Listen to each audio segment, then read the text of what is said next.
Pipa milik Pertamina terbakar di Jalan Prapat Kurung Tanjung Perak, Surabaya, Kamis malam. Kebakaran terjadi saat petugas Pertamina melakukan perbaikan pipa. Api diduga berasal akibat percikan pada alat pemotong pipa.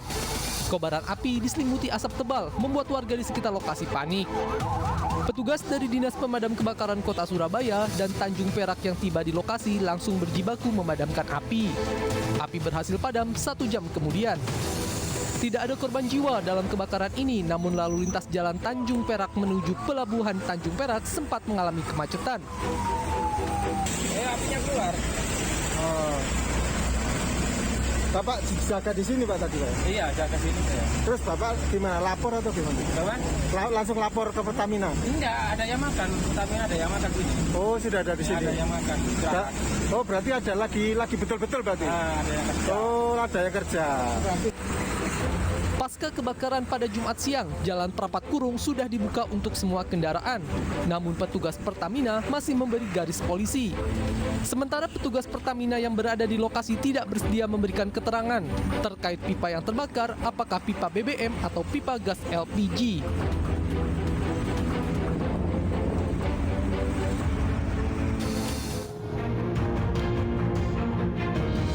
Halo, selamat malam. Apa kabar pemirsa? Kebakaran pipa Pertamina di Surabaya, Jawa Timur menjadi pembuka jumpa kita di iNews Prime. Polisi telah menetapkan tersangka baru dalam kasus penganiayaan anak GP Ansor. Menteri Keuangan Sri Mulyani juga telah mencopot Rafael Trisambodo ayat tersangka Mario dari tugas dan jabatannya di Direktorat Jenderal Pajak.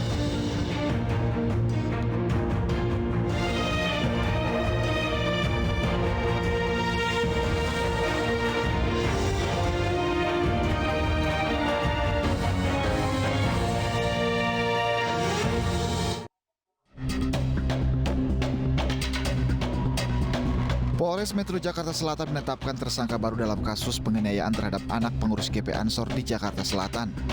Tersangka baru berinisial S yang merupakan teman Mario Dandisatrio yang ditetapkan tersangka lebih dulu. S berperan memprovokasi tersangka Mario Dandisatrio. Di lokasi kejadian, S memprovokasi dan merekam aksi kekerasan yang dilakukan Mario terhadap David sehingga viral di media sosial. Kami telah menetapkan tersangka S dengan menerap pasal persangkaannya adalah pasal 76 huruf C junto pasal 80 Undang-Undang Nomor 35 Tahun 2014 tentang perubahan Undang-Undang Nomor 23 Tahun 2002 tentang perlindungan anak. Karena tersangka S berdasarkan 2 alat bukti dan barang bukti yang sudah kami sita diduga atau disangka melakukan tindakan membiarkan adanya kekerasan terhadap anak berdasarkan kronologis yang sudah kami sampaikan tadi. Selanjutnya terhadap tersangka S sudah kami lakukan penahanan setelah selesai dilakukan pemeriksaan tersangka. Sebelumnya polisi menetapkan Mario Dandisatrio sebagai tersangka. Tersangka yang merupakan anak dari pejabat pajak ini, tersangka yang merupakan anak dari pejabat pajak Rafael Alun Trisambodo terancam hukuman 5 tahun penjara. Selain menjadi tersangka, Mario Dandisatrio juga dikeluarkan dari Universitas Prasetya Mulia. Pihak kampus mengeluarkan Mario tertanggal 23 Februari 2023.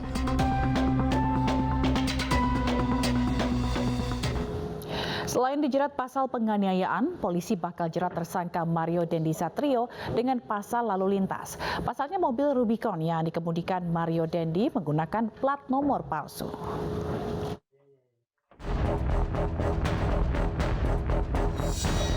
Tersangka penganiayaan anak salah satu pengurus GP Ansor, Mario Dandisatrio, diprediksi bakal terkena jerat pasal lain dalam kasus penganiayaan David, anak pejabat GP Ansor di kawasan Pesanggerahan, Jakarta Selatan.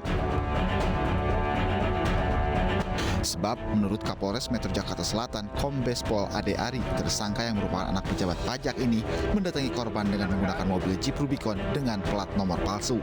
Saat itu mobil ini menggunakan plat nomor ini B120 DEN. Kemudian setelah dilakukan nomor rangka dan nomor mesin oleh petugas dari Direktorat Lalu Lintas, maka nomor polisi ini tidak sesuai dengan peruntukannya ini. Kemudian kami mengamankan Nopol B2571 PBP ini yang diduga plat nomor inilah yang sesuai peruntukan dengan fisik mobil ini. Ini sesuai dengan STNK yang ada, yaitu B2571. Terkait penggunaan plat nomor palsu oleh tersangka Mario Dandi, Kapolres Metro Jakarta Selatan mengatakan dugaan pelanggaran lalu lintas masih akan didalami. Menteri Keuangan Sri Mulyani copot jabatan Rafael Alun Trisambodo, ayah Mario Dendi Satrio, tersangka penganiayaan David. Rafael Alun Trisambodo dihentikan sebagai Kepala Bagian Kantor Wilayah DJP Jakarta Selatan II.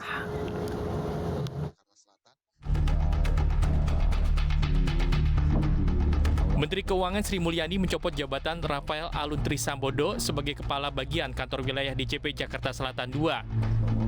Sri Mulyani mengatakan pencopotan itu dilakukan untuk memaksimalkan pemeriksaan terhadap Rafael Alun Trisambodo. Dia juga meminta penyelidikan atas pelanggaran disiplin ayah Mario Dandi tersebut.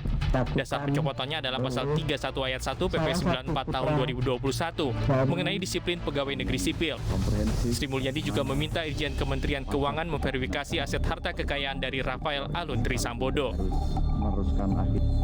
Di dalam rangka untuk Kementerian Keuangan mampu melakukan pemeriksaan, maka mulai hari ini Saudara RAT saya minta untuk dicopot dari tugas dan jabatannya.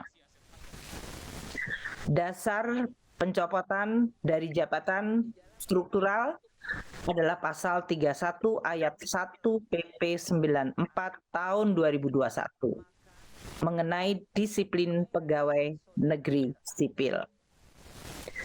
Saya minta agar seluruh proses pemeriksaan dilakukan secara detail dan teliti hingga kemudian bisa menetapkan tingkat hukuman disiplin yang kami dapat tetapkan. Sebelumnya, Rafael Alun Trisambodo meminta maaf kepada keluarga David, PBNU, dan GP Ansor atas perbuatan anaknya yang bernama Mario Dandi Satrio. Perbuatan Mario itu membuat anak pengurus GP Ansor masuk ruang ICU. Selain itu, ayah Mario yang merupakan pejabat pajak menyadari perbuatan anaknya salah sehingga merugikan orang lain dan menimbulkan kegaduhan di masyarakat. Ia pun menyatakan akan menghormati proses hukum yang berlaku. Tim Liputan iNews melaporkan. Sementara itu terkait gaya hedon anak pejabat, Menko Polhukam minta harta orang tua tersangka penganiayaan diperiksa. Mahfud juga minta pelaku penganiayaan ditindak tegas. Orang tua dari Mario Dendi dengan ini.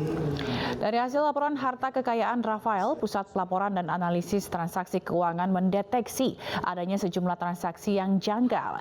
Menko Polhukam Mahfud MD mendesak KPK periksa laporan transaksi keuangan ayah Mario, pejabat kantor pajak yang kekayaannya 50 miliar rupiah lebih. Mahfud juga meminta anak pejabat pajak tersebut untuk diproses hukum tanpa ada restoratif justice.